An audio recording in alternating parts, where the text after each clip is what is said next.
E aí, gente, era nem Science aqui.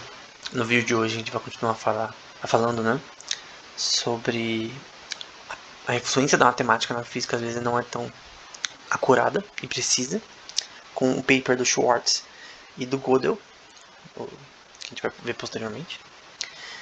E aqui Schwartz vai citar, né, a equação do Schrödinger, né, relacionada a você prever o movimento das partículas no nível atômico, né, nível quântico. E a equação base é um operador que está sobre esse H com um traço, é a constante de Planck relacionada à quantização de partículas. Esse d sobre dt quer dizer que é uma equação diferencial. Lembrando que é uma representação mais simples dessa equação. E isso você vai calcular sobre uma função de onda, que é essa letra psi, grega psi, e que é aquela de psicologia da vida, e ao longo do tempo, né? Então é uma equação relacionada à quantização desse sistema ao longo do tempo, que vai ser igual ao que? A soma desse sistema. Então você pega um sistema, por exemplo, como um laser, que você está tentando entender a soma dos estados nele, dos átomos desse sistema. Você quer saber a interação desse sistema, é algo extremamente importante para a computação quântica, por exemplo.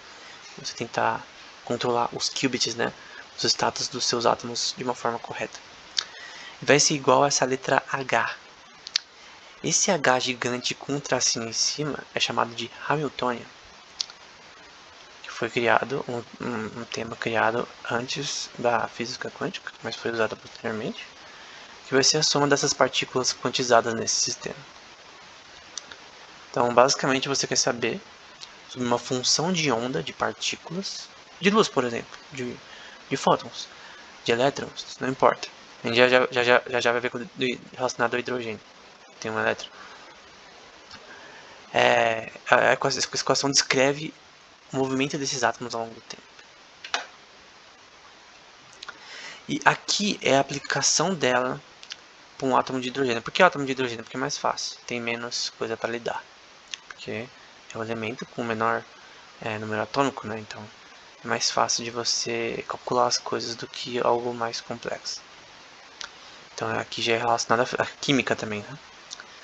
Então aqui é a equação de Schrödinger, é a mesma equação, só que em esferas de coordenadas polares, né? O que você quer fazer aqui? Você quer aplicar essa equação para entender o movimento dos átomos ao longo do tempo em um sistema, só que em um sistema esférico, que nesse caso você está tentando entender um átomo de hidrogênio. Eu peguei essa equação, eu não consegui pôr a referência, mas vai estar na descrição um link, que é de um livro, capítulo 10.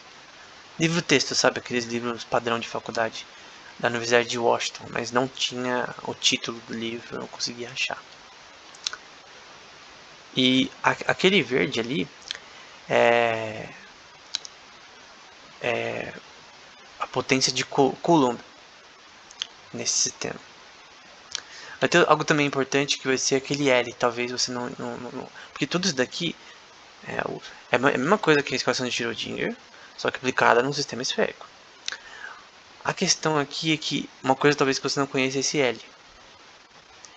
Porque esse L vai ser o Lagrange, né? É importante a gente explicar o Lagrange só para a gente ter uma noção de tudo que está acontecendo aqui. Então, basicamente, você vai ter a cinética, para aquele primeiro termo ali no começo, esse 1 sobre 2 em m, a força cinética nesse sistema, sobre o tempo t.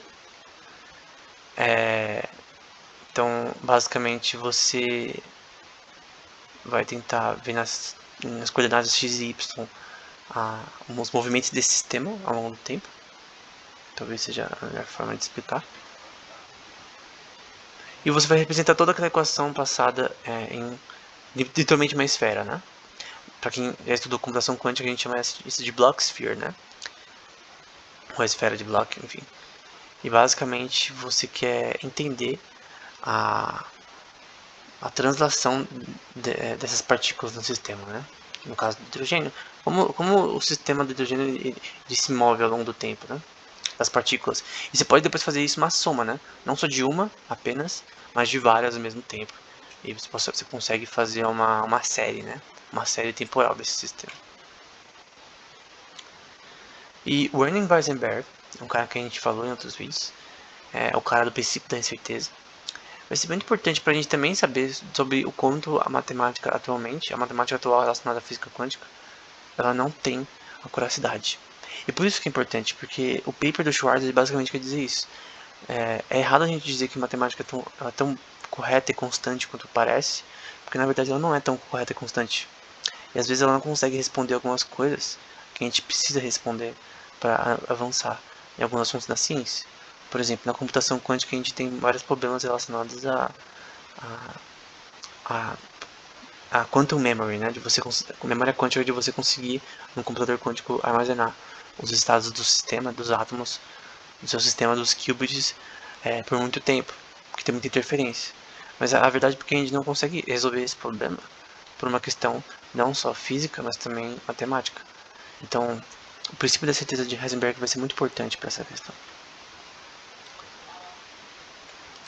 Então, esse artigo é uma tradução do artigo original em alemão do Heisenberg.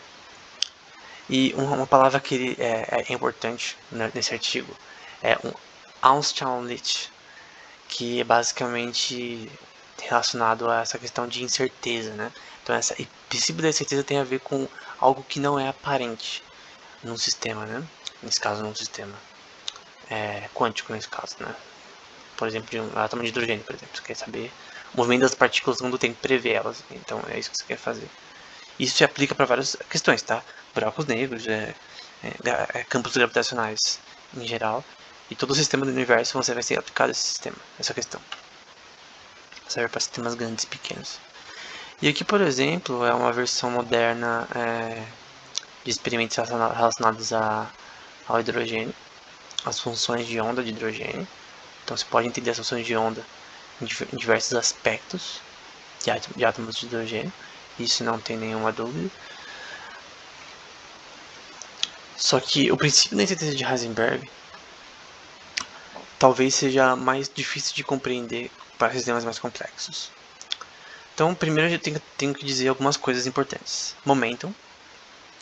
O que é momentum? É a velocidade e a massa da partícula multiplicadas, né?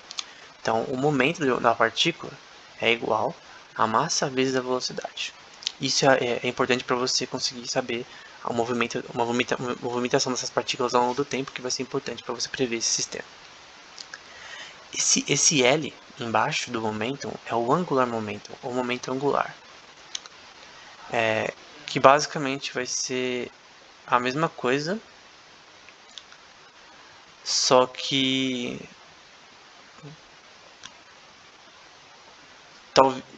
talvez a melhor forma de entender é você entender o movimento não estático, mas dinâmico desse sistema. Talvez seja a melhor forma de entender. E essas duas coisas aplicadas também à equação de Schrödinger. É para você saber o momento da partícula, que vai ser importante para você entender o estado dela ao longo do tempo. E outro importante é a equação de Schrödinger, que é para saber a posição da partícula ao longo do tempo. Então, uma coisa é o momento, outra coisa é a posição. Posição e momento da partícula ao longo do tempo, isso é muito importante. E no próprio paper do Heisenberg, ele vai descrever a evolução de um sistema quântico A e B. Então, como que vai se dar essa função? Embora essa equação pareça difícil, ela não é. Então, foca na parte de baixo, que você vai ter uma função de onda, antes dessa integral, uma função de onda ao longo do tempo. Esses tracinhos vão ser relacionados acho que a melhor forma de explicar acho que em português chama primo, né? A gente fala prime. Mas basicamente você tentar entender algo contínuo, Você vai querer fazer uma soma dessa função de on ao longo do tempo, agora entrando na integral, desses dois sistemas A e B. É isso que essa equação quer dizer. Tem um sistema A e B, você quer saber a soma da função de onda deles ao longo do tempo. Você quer saber o momento e a posição deles ao longo do tempo para você conseguir prever depois. Você quer prever isso. Esse é o princípio da incerteza. Quando você faz um experimento e mede esse sistema, a diferença na posição, que é esse ΔX, e a diferença no momento, ΔP, vai ser maior ou igual à multiplicação desse sistema por essa equação aí, constante de Planck dividido por 4π. Então, basicamente, o princípio da certeza vai ser basicamente você não vai saber. A incerteza vai ser na posição e no momento da partícula. E aí ele vai definir, vai explicar isso. Entretanto, em muitos casos práticos relacionados a experimentos quânticos, né, a indeterminação fundamental trazida dessa maneira pelas relações de indeterminância da formulação das conexões causais é muito melhor que a incerteza prática. O que significa isso? Que basicamente uma forma simples de explicar é que é difícil você mensurar as coisas em um sistema quântico. É muito mais difícil que na mecânica clássica, né? Você prevê, por exemplo, o movimento sei lá, da Terra ao redor do Sol, o movimento da Lua ao redor da Terra. Várias coisas você consegue prever com bastante curiosidade na física clássica, né? Na parte de hidrodinâmica, enfim. Em coisas clássicas é mais fácil, coisas grandes. Mas no nível quântico as coisas ficam mais difíceis. Na parte B ele vai dizer que isso deve ser permitido por cada dispositivo que está mensurando esses sistemas, no sentido de que eles realmente não conseguem. Você não consegue determinar, mensurando esse sistema, a posição e o momento com curiosidade. Então é um problema. A gente não sabe como fazer isso. Aí ele vai falar, ao invés disso, existem sistemas físicos. Então, vai falar sistemas atômicos, estão relacionados a isso, né? Que conceitos clássicos não são, eles não conseguem descrever esse sistema. Então, por exemplo, você pode usar a relatividade, que embora não seja a física clássica padrão, é moderna. Ela é um conceito clássico, né? A física, a relatividade geral, vai. Você não consegue, por exemplo, entender um buraco negro só com a física, só com a relatividade. Você tem que entender tanto a relatividade quanto efeitos quânticos nesse sistema.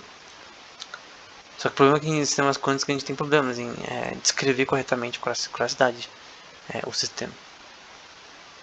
A linguagem que a gente expressa os termos para descrever esses sistemas não é clara. Quando digo que não é clara, ela não é ela não tem a curiosidade, né? Isso acontece, por exemplo, num tema chamado Quantum Set Theory, né? Tem a do von Neumann, por exemplo, que é uma básica relacionada a isso. E basicamente é o teorema de sets aplicados à física quântica. É uma bela teoria, mas no geral é bem abstrata. Talvez não tenha como definir. Você consegue argumentar. Depois a gente vai ver isso no paper do Schwartz. Às vezes você consegue argumentar para descrever um sistema na física, mas de repente não funciona na prática como você descreve. Você descreve essa teoria da física relacionada a um tema, vamos supor, buraco negro e tal, ou qualquer tipo de tema, teoria de cordas. Só que de repente a forma que você descreve ele na linguagem da matemática, talvez você não consiga provar ele pela própria linguagem em si não ser adequada para isso. E às vezes você não consegue saber se é adequada ou não para isso. A gente vai descrever isso mais pra frente. Enfim, é até aqui. Depois a gente vai continuar. Espero que esse vídeo tenha sido útil. Então, em resumo, tem várias coisas que a matemática não consegue responder agora, principalmente na física. E a gente vai falar sobre isso de forma mais clara no próximo vídeo, né? E o princípio da incerteza de Heisenberg é basicamente você não saber o momento e a posição da partícula ao mesmo tempo, de forma simultânea. Então, de forma simultânea, você não consegue saber os dois ao mesmo tempo. Você consegue saber a posição, você consegue saber o momento com a curiosidade, mas não os dois ao mesmo tempo. Então, é o princípio da incerteza que rege sistemas quânticos e é algo importante para a gente entender o quanto é diferente da física clássica e o quanto é mais difícil. E essa é uma necessidade de QFT, né, de Quantum Field Theory, né, de tentar entender esses princípios de incerteza melhor desses sistemas e tentar, não só isso, né, outras coisas também, mas para tentar entender essas questões de forma mais acurada. Espero que tenha sido útil. Até o próximo.